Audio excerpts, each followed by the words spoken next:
देशहित में हमने आपको देश का शौर्य दिखाया और अब बारी है शिक्षा नीति की। देखिए, समझिए इसको, बहुत बड़ी खबर है। देशहित में हम विशेष तौर पर आपके लिए लेकर आए हैं 34 सालों के बाद बुधवार को यानी कि कल भारत की नई शिक्षा नीति की घोषणा की गई, जिसे कैबिनेट ने मंजूरी कर लिया है।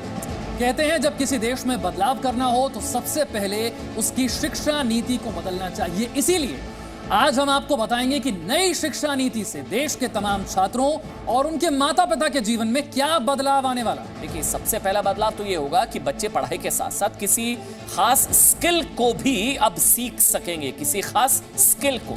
छात्र अपने मनपसंद विषयों में पढ़ाई भी कर पाएंगे। शिक्षा का अंग्रेजीकरण भी इसके जरिए खत्म करने का प्रयास हुआ। सेमेस्टर सिस्टम से एग्जाम होंगे, ये बहुत इंपॉर्टेंट है। सेमेस्टर सिस्टम से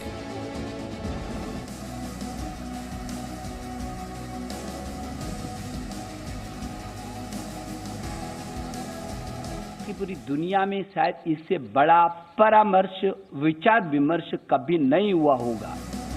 देश की युवा पीढ़ी कैसे पढ़ेगी, कैसे आगे बढ़ेगी, क्या होगी नए भारत की नई शिक्षा नीति। इंतजार खत्म हुआ और अब मोदी सरकार की नई शिक्षा नीति देश के सामने है। अब तक भारत की स्कूली शिक्षा व्यवस्था 10+2 फॉर्मेट पर आधारित थी, लेकिन अब इसे 5+3+3+4 के फॉर्मेट में बदल दिया गया है।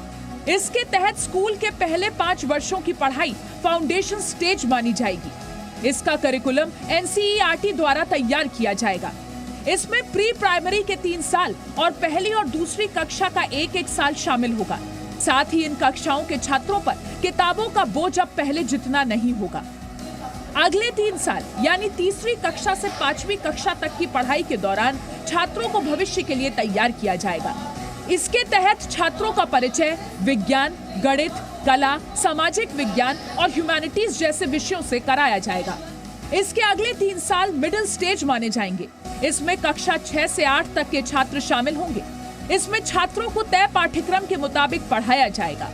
हर घर में शिक्षा का महत्व है, क्योंकि हर घर में कोई न कोई सीखता रहता है। लेकिन इस शिक्षा नीति में ज्ञान भी मिलेगा, रोजगार भी मिलेगा, रोजगार की संभावनाएं बढ़ेगी, लेकिन उससे ज्यादा वो एक अच्छा इंसान बनेगा।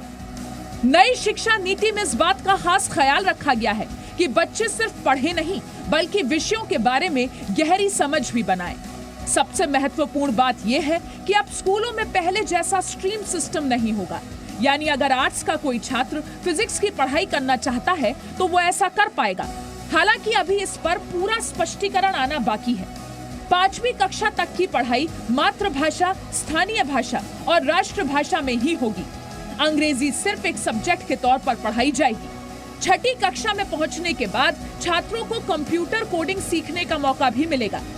यानी अब भारत के छात्र चीन जैसे देशों की तर्ज पर छोटी उम्र में ही सॉफ्टवेयर और मोबाइल फोन एप्लीकेशंस बनाने की तकनीक सीख पाएंगे और 6ठी कक्षा से ही छात्रों को इंटर्नशिप का भी मौका मिलेगा। ब्यूरो रिपोर्ट, जी मीडिया।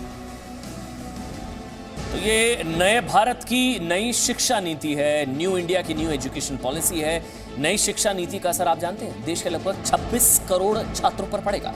इसीलिए अगर आप छात्र हैं या किसी छात्र के माता पिता हैं तो आपको ये सारी जानकारियां आज नोट कर लेनी चाहिए, क्योंकि देशहित पाठशाला में जो जानकारी आज हम आपको देंगे वो आपके लिए बहुत जरूरी होगी। आपके भी मन में कई सवाल होंगे शिक्षा नीति को लेकर। सवाल होगा कि क्या 9वीं से लेकर 12वीं के छात्रों को सिर्फ फाइनल एग्जाम को ध्यान में रखकर तैयारी करनी होगी? अमन, इसका जवाब है नहीं। छात्रों को साल भर पढ़ने की जरूरत होगी, साल भर, क्योंकि 9वीं कक्षा से 12वीं कक्षा तक की परीक्षाएं अब सेमेस्टर के आधार पर होंगी। साल में 2 सेमेस्टर होंगे और हर 6 महीने पर एक परीक्षा होगी और दोनों सेमेस्टर्स के अंकों को जोड़कर आपकी फाइनल मार्कशीट तैयार की जाएगी। नोट कर लिया आपने? ये बहुत इंपॉर्टेंट जानकारी है, नोट कर लीजिए तमाम जानकारी। अगला सवाल जो आपके जहन में होगा वो ये कि क्या बोर्ड परीक्षा दे रहे छात्रों को अपनी पसंद की भाषा चुनने की छूट क्या मिलने वाली? देखिए, सबके जहन में सवाल होगा ये। अब हम जवाब देने जा रहे हैं देशहित में। जी बिल्कुल, छात्र उनकी पसंद की भाषा में परीक्षा दे सकेंगे। उदाहरण के लिए अगर छात्र चाहता है कि वो हिंदी में परीक्षा दे तो उसे इसकी छूट होगी नई शिक्षा नीति के हिसाब से। अगला सवाल, क्या छात्रों का रिपोर्ट कार्ड पहले की तरह ही तैयार होगा या कुछ बदलाव होने वाला? नहीं, किसी छात्र को फाइनल मार्क्स देते समय पहले वाला पैटर्न नहीं होगा। अब उसके व्यवहार, एक्स्ट्रा करिकुलर एक्टिविटीज में उसके प्रदर्शन और मानसिक क्षमताओं का भी ध्यान रखा जाएगा।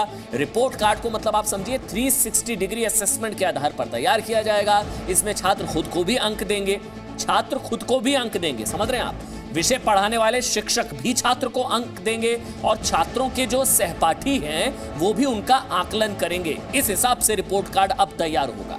अगला सवाल जो आपके मन में होगा कि क्या कॉलेज के छात्रों के लिए भी इस नई शिक्षा नीति में कुछ बदलाव हो रहा है या सारे बदलाव सिर्फ स्कूल के लिए?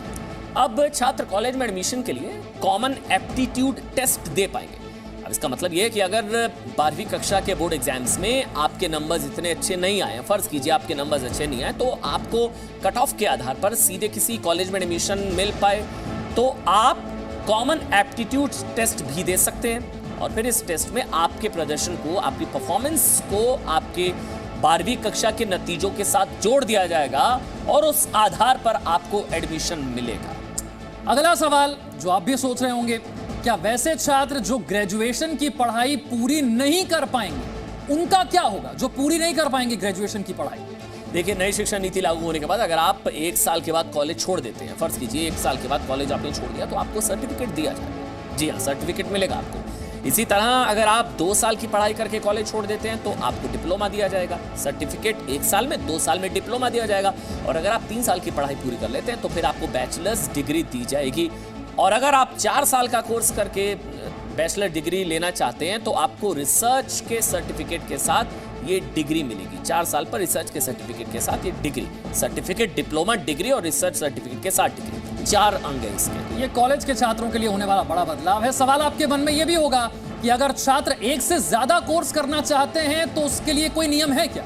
देखिए, एक एकेडमिक बैंक ऑफ क्रेडिट बनाया जाएगा, एकेडमिक बैंक ऑफ क्रेडिट। इसके तहत अगर आप एक से ज्यादा कोर्स एक साथ करना चाहते हैं तो आप ऐसा कर पाएंगे और जिस कोर्स को आप जहां तक कंप्लीट करेंगे उसके अंक उस क्रेडिट बैंक में जमा हो जाएंगे।